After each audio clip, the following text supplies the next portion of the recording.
And I feel all the faint morning light, filled with hope, 'cause you're here in my life. And we've gone from the edge of our souls, made it back to a place we call home. You see me through. I was alone in the dark, and the fear was my truth. Yeah, all the things that you are, beautifully broken, alive in my heart. And know that you are everything. Let your heart singing tonight, you light up the stars. All that you are.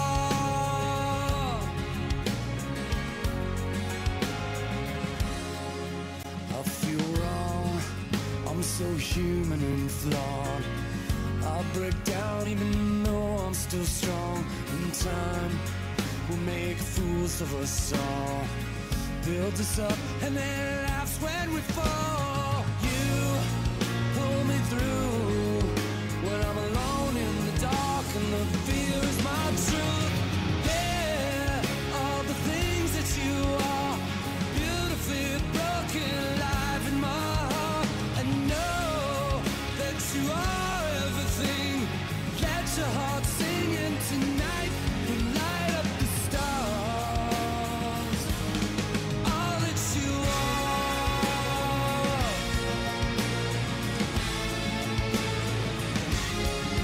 You're the sound of redemption, the faith that I've lost, the answers I'm seeking, no matter the cost. You open the window, now I can see, and you taught me forgiveness by giving your love back to me. Yeah, all the things that you are, beautifully broken, alive in my heart. And know that you are everything. Let your heart singing tonight. Yeah, all the things that you are, beautifully broken, alive in my heart. And know that you are everything. Let your heart singing tonight. Let your heart singing tonight. You light up the stars. All that you are.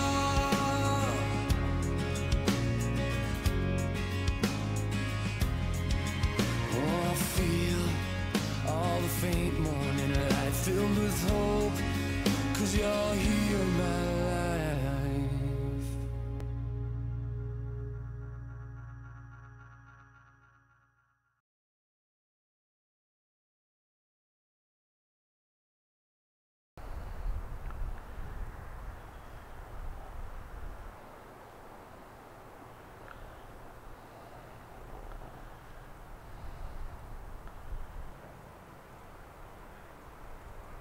Right now, we're just in limbo. You know, we've put so many hours and months of hard work into our house that we were hoping to get back into it, and now we're just at a standstill because we don't know if we're going to lose our house, and we just can't afford to put any more money into it without knowing what's going to happen.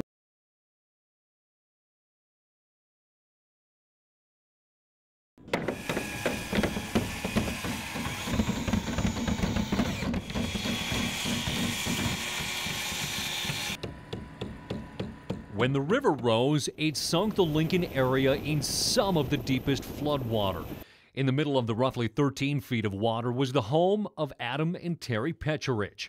It wasn't until July 20th, nearly a month after the water left its banks, that they were able to even get back to their home. And since that day, they've been busy. We started immediately right after we were allowed access to the house. Basically, we started demo right away. Doing most of the work themselves with help from friends, they gutted, sanitized, and once dry, started to rebuild. Halfway through the work, though, with tens of thousands of dollars in loans spent in restoring what the mouse destroyed, came the news of a possible diversion in the river for flood control. We halted for about a week or two until we realized that we really didn't have any other options. So we decided to keep going. On their block, they're not going it alone, but close to it. It'll be a quiet neighborhood. Honestly, I don't really care. If we're the only ones here, we're the only ones here.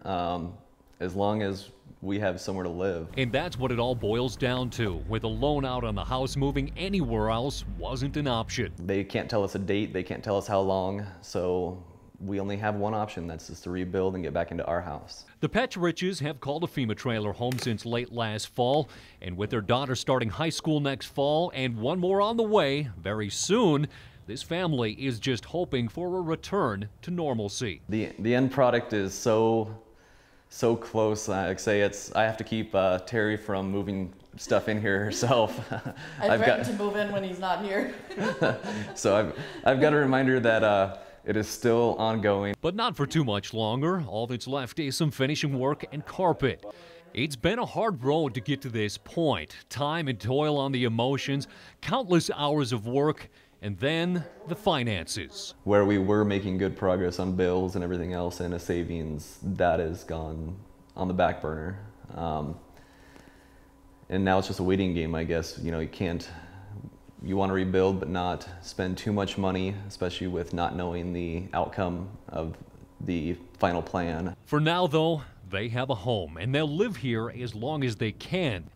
Their sign out front from this past summer still lingers. And while it may be broken, the message remains. With Rebuilding Minot, Shaun Sipma, KX News.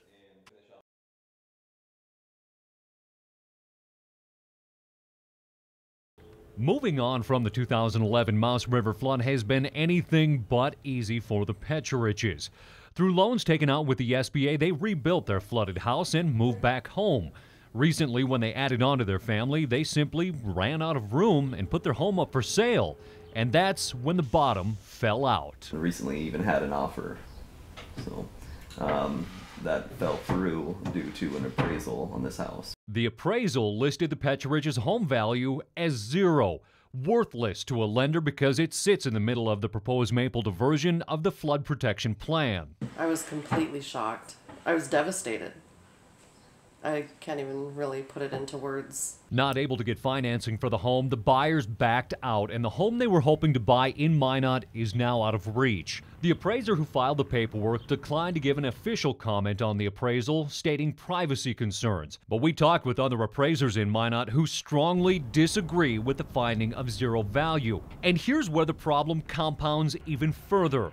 The zero value appraisal was filed with the Federal Housing Administration, or FHA, and now by law stays with the property for 120 days. Minot City Finance Director Cindy Hemphill says this is a deeply concerning issue for the city. That homeowner has fixed their home, they've been living in it, and the city, they're paying property taxes. That home has a value. Because the home was rehabilitated, likely that price would be fair market value. Even properties that were not even gutted, that are filled with mold today and haven't been touched since the flood, all have a value. And if those come on the market, there are buyers willing to pay money for that. So when you have a renovated property, being renovated on a scale of 1 to 10, their house is a 12, and the value comes in at 0, it is mind-blowing. Under current FHA rules and regulations, a new appraisal can't be done for 6 months.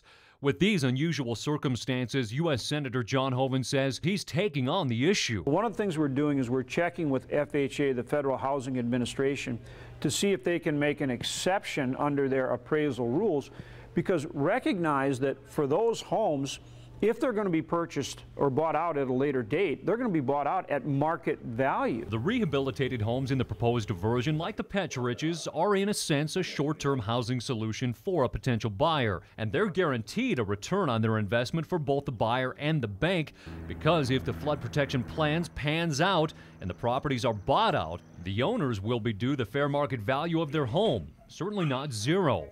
But that zero staring at the Pechariches from their home's appraisal made their rocky recovery from the flood of 2011 more uncertain than ever. To carry on with our lives and put the flood behind us, it's just proven to be even more difficult. In Minot, Shaun Sipma, KX News.